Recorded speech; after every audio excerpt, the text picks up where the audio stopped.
key to preparing soil is how to operate the tiller at the proper speed.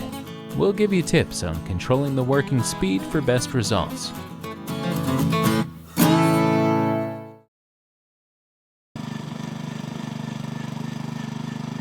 The FQ650 can change operating speed.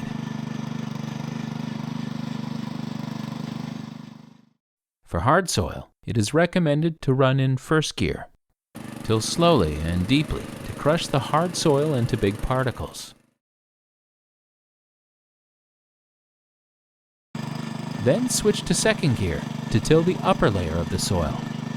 Crush the big particles of soil to smaller pieces. Work speed will be faster.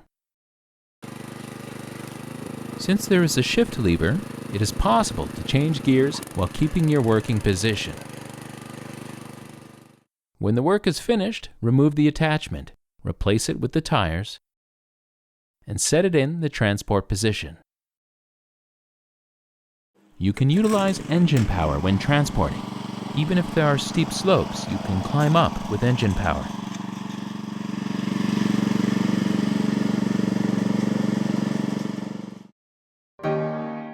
We hope you understood the tips of tilling. The attachment can be set on the tiller and carried. Take advantage of this convenient feature.